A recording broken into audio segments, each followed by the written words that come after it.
नमस्कार मेरी YouTube family. आज हम लोग सुनते एक नई कहानी। केशवी ने हॉस्पिटल से आकर बिखरे हुए घर को व्यवस्थित करके कॉफी पीकर सोफे पर खुद को निढाल छोड़ दिया। कितने थकान भरे थे ये कुछ दिन। उफ, आँख मूंदते ही जाने कब वह गहरी नींद में चली गई। कोई आधा घंटा ही बीता होगा कि फोन बजने लगा। देखा तो हॉस्पिटल से डॉक्टर भटनागर की कॉल थी। छड़ के 100वें हिस्से में उसका आलस काफूर हो गया।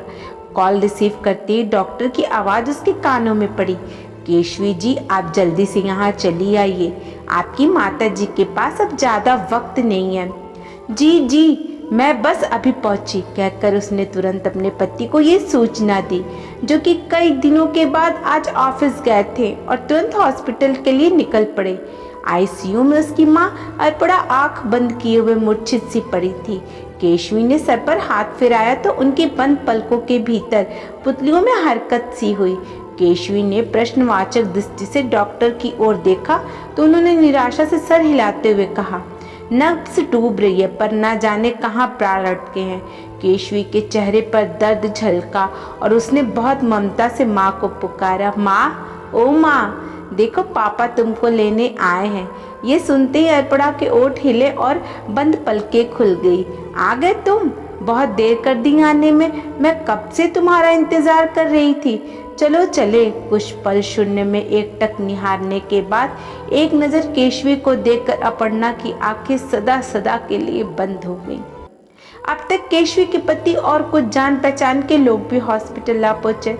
जब आत्मा रूपी पक्षी शरीर का पिंजरा तोड़ कर उड़ गया तो पार्थिव शरीर की अंतिम संस्कार हेतु केशवी के पति शमशान घाट की व्यवस्था हेतु वहां जाने लगे।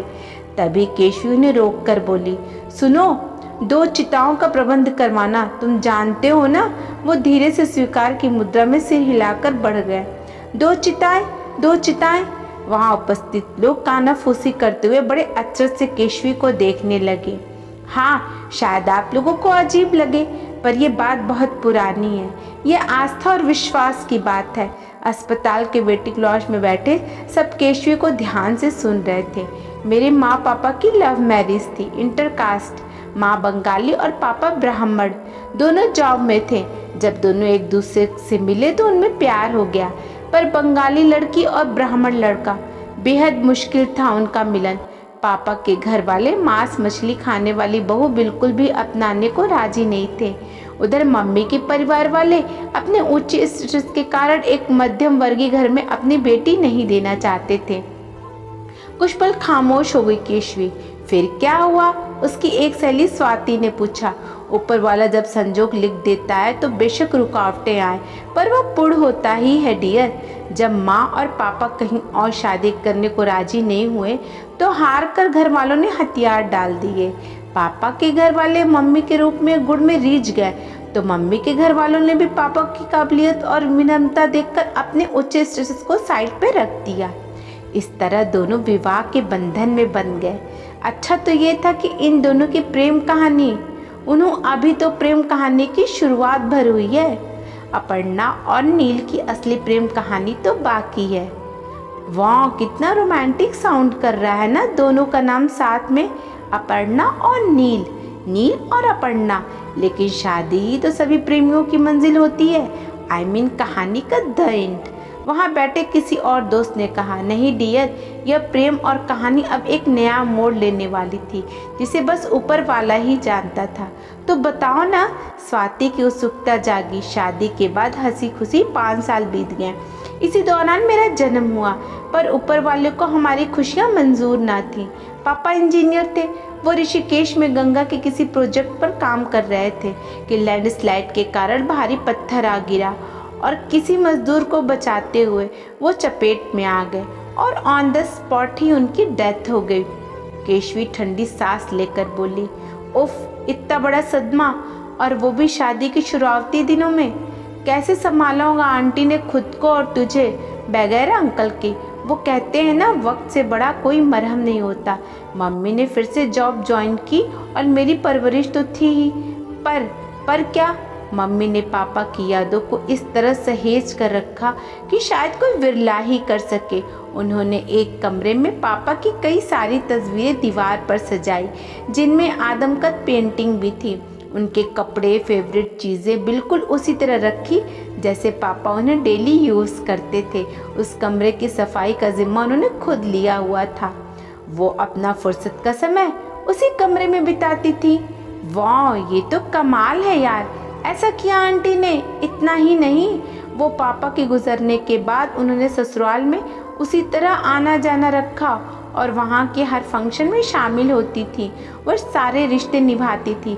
मैके और ससुराल में जब किसी तीज त्यौहार पर नेक मिलता था तो वह पहले पापा का नेक लेती थी, बाद में अपना। वो कहती थी मेरे पति मेरे पास ही हैं, ना ही है कोई उनमें इस बारे में बहस करता था, क्योंकि यहाँ बात प्रेम, आस्था और विश्वास की है।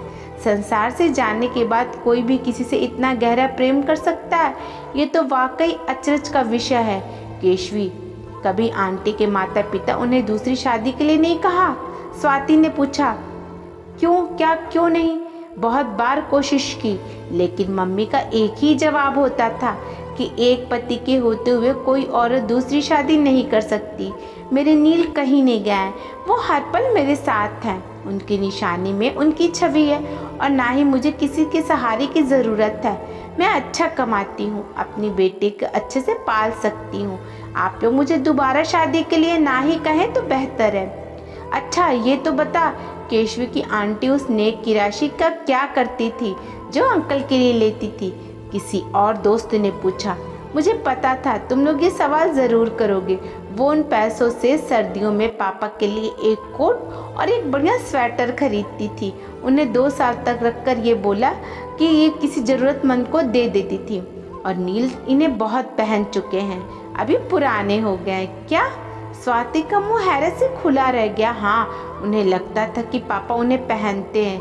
वो हमेशा कहती थी कि नील ने मुझे अपनी जिम्मेदारियां सौंपी हुई हैं, जब ये सब पूरी हो जाएंगी तो वो खुद मुझे लेने आएंगे, तभी मैं उनके साथ जाऊंगी। My God, it's unbelievable. कई लोग एक साथ बोले। हो सकता है तुम लोगों को ये सब बेवकूफ़ी लगे, पर मैंने ये किया। जब तक मैं मम्मा से ये नहीं कहती कि चलो पापा तुम्हें लेने आए, वो मुक्त नहीं हो पाती। और उनके इसी विश्वास को कायम रखने के लिए, उनकी आत्मा की शांति के लिए मैंने 2 चिताएं बनवाने को बोला, ताकि उन्हें लगे कि पापा उन्हें विदा कराकर ले जा रहे हैं। कहते कहते केशवी का स्वर भर्रा गया। तुमने बिल्कुल सही किया केशवी। यार सच में ऐसी प्रेम कहानी तो ना सुनी ना पढ़ी। वाकई हमें तो कोई शब्द ही नहीं मिल रहे हैं कि तुझे क्या कहें। भगवान करे ऊपर अंकल और आंटी फिर से मिल जाएं। स्वाति ने भावुक होकर केशवी को गले लगा लिया। अपर्णा जी के यहाँ से जो काउंटर पर आ गए हैं, हेड नर्स ने आकर सूचना दी और केशवी बॉडी डिस्चार्ज के बाकी फॉर्मेलिटी पूरी करके काउंटर की तरफ चल दी। अगर इस कहानी ने आपके दिल को छुआ है तो सभी दोस्तों के साथ शेयर करें और हमारे चैनल को सब्सक्राइब कर लीजिएगा। धन्यवाद।